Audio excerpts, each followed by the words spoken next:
Hey there, you must have seen the title and wondered how in the world is Skull Kid Phantom Ganondorf? Think of her, you're crazy. There is no way that's possible. Link defeats Phantom Ganon in the adult timeline and Skull Kid is in Majora's Mask after Ocarina of Time. Well, what if I told you that's exactly the point and that actually it's very possible. In fact, not even is it possible, but essentially confirmed. But how? Well, strap yourselves in and get cozy, thinkers, because it's time for a thought process.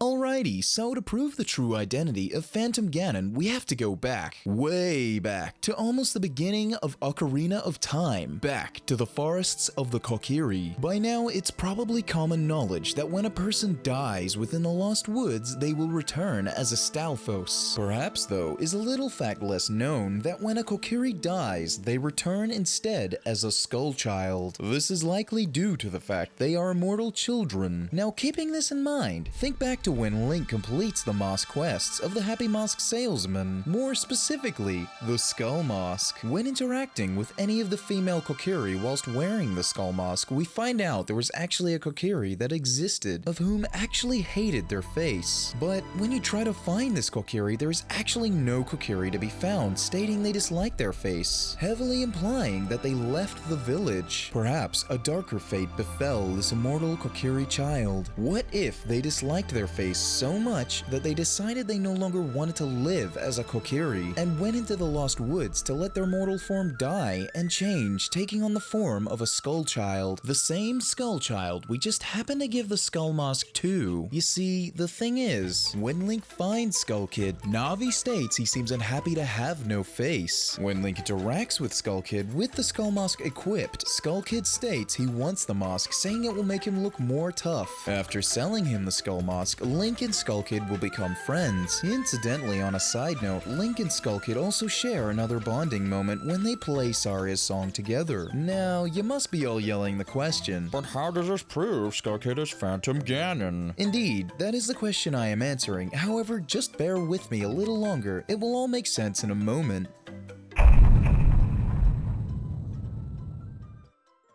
Now fast forward 7 years into the future. Once Link pulled the Master Sword, Ganondorf gained access to the Sacred Realm and touched the Triforce. In doing so, he split it apart due to his unbalanced heart, leaving only the Triforce of Power behind. He used it to bend Hyrule to his will. When he did this, he knew full well that the sages of each temple stood in his way, their powers standing as the biggest threat to his reign. However, Ganondorf did not kill the sages himself, as they were protected by the natural defenses of each temple. So, Ganondorf decided to flood each temple with monsters, corrupting their guardian deities and over time allowing them to overrun and kill off each sage. His plan worked very well, as all the sages except for Rauru remained. Now, where this is all relative is quite simple. When Ganondorf entered the areas of the Kokiri forests to begin the process of corruption, he encountered the unsuspecting Skull Kid. Now, we know for a fact that Ganondorf is capable of many things. Even before he had the Triforce, he could perform curses, as was the fate of the Deku Tree. Now, hypothetically, what if the following had occurred?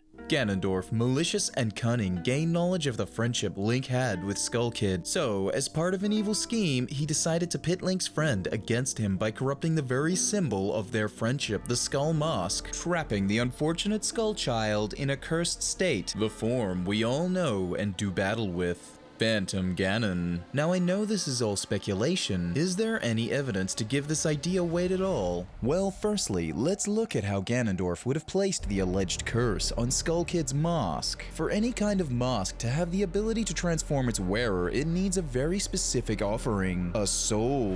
When Link acquires any transformation mask, it always requires the Song of Healing to heal and soothe a soul, coaxing it into the mask, giving its wearer access to the full powers of the soul trapped within. This is no exception to the Deku Mask acquired after breaking the curse of the Deku either, as the soul of the Deku Butler's own son was taken from his body and used when cursing Link temporarily into taking on the form of a Deku Scrub. So, when Ganondorf cursed the Skull Kid, what he most likely did was place a shard or fragment of his very soul within the Skull Mask, cursing the Skull Kid and trapping him in the altered form, Phantom Ganon. This, thinkers, is why Phantom Ganon utilizes the same powers Ganondorf himself wields. However, as it was only a mere fragment of Ganondorf's soul, Phantom Ganon could only use a fragment of the power Ganondorf himself wields, a mere shadow, if you will, of Ganondorf's form. If we look very closely at Phantom Ganon and the actual body beneath the mask, it's literally a shadow in the shape of Ganondorf. Furthermore, and far more importantly, we can actually see that there are chain links attached to the skull mask forming around the head of Ganondorf, clearly showing that this is a mask and not actually the real face of what we see as Phantom Ganon. In addition to this, the skull mask and the mask of Phantom Ganon are actually very similar in design. Both of them are humanoid skulls with a mandible, aka the jaw, both missing, as well as also both having horns protruding from their foreheads. I don't know about you guys, and I'll only speak for myself here when I say this, but when I look at these two masks, I feel like Nintendo is literally screaming Easter egg at me. I mean, just look at the opening cutscene with Phantom Ganon when he appears. Notice how they emphasize how he is actually equipping the skull mask. Obviously, the scene is meant to create a dark and dramatic effect to induce the same fear we all felt when we first saw Ganondorf in Link's dreams to some degree, but that reasoning doesn't have much substance to it. It doesn't make sense to put something there without any real purpose, and we all know how sneaky Nintendo likes to be with their Easter eggs. Honestly, it looks more like Nintendo are trying to hint at the true identity of Phantom Ganon, the man behind the mask, or in this case, the child behind the mask, Link's friend, twisted and pitted against him in a cruel and malevolent twist of fate, all orchestrated by the evil powers of Ganondorf.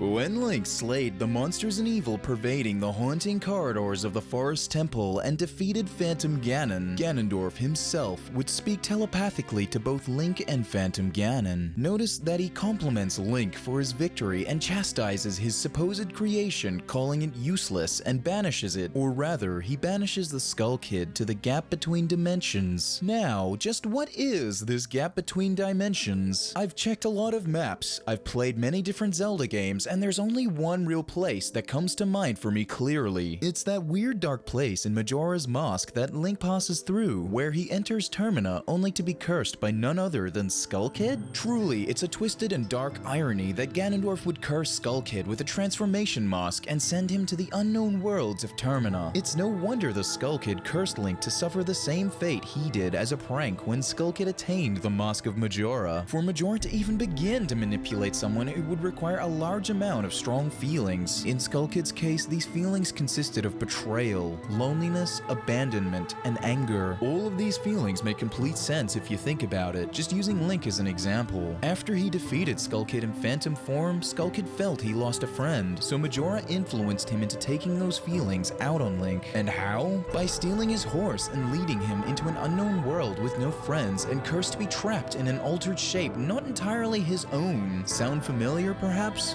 Well, yeah, that's exactly what happened to Skull Kid after Link defeated him in the Phantom Ganon duel. Now, putting this all aside, we've painted a pretty strong picture and argument for Skull Kid being the child behind the mask of Phantom Ganon. However, there's still one massive question that leaves one massive hole in the picture. When Phantom Ganon, aka Skull Kid, was banished to the gap between dimensions, he was cursed and stuck in the form of Phantom Ganon. How then would he have freed himself when stuck in Termina before Link arrived? Well, it's quite simple actually. In Ocarina of Time, when Link traveled forward 7 years in time, there was no sign of the Happy Mask Salesman. We know he was capable of traveling to Termina as we see him there in Majora's Mask. Furthermore, within the scene where Skull Kid steals the Mask of Majora, we actually see that the Happy Mask Salesman is also traveling from Hyrule to Termina as well. It's completely possible that when Skull Kid was sent to Termina whilst trapped in the form of Phantom Ganon, he stumbled across the Mask Salesman, and just like Link, he was taught the Song of Healing on his own instrument, allowing the Skull Kid to free himself from the form of Phantom Ganon. Then, once healed, he would roam Termina freely, making friends with the giants, only to have them disappear on him once more, having to go through losing losing more friends. It makes sense then for the Skull Kid to turn back to the Happy Mask Salesman. The Mask Salesman was his final connection to Hyrule, meaning he was a living reminder of where he came from and perhaps he wanted to befriend him. But when he finally reached the salesman, he found him unconscious and needing help. The Skull Kid would move towards the Mask Salesman to help him, noticing the mask. However, once more, in yet another dark twist of fate, he gets used for another nefarious plot. Laying eyes upon Majora's Mask, Skull Kid would feel its darkness pulling him in. And Skull Kid, with all his pain and loneliness, couldn't resist the dark whisperings of Majora. And so all the events of Majora's Mask would follow through shortly afterwards, with Link meeting him in the forests of Hyrule. Honestly, when you think back to the very beginning of Majora's Mask, it's awfully suspicious that Link is essentially ambushed by Skull Kid very close to the portal between Hyrule and Termina, which we've established at this point as being the gap between dimensions, right at the beginning of Majora's Mask.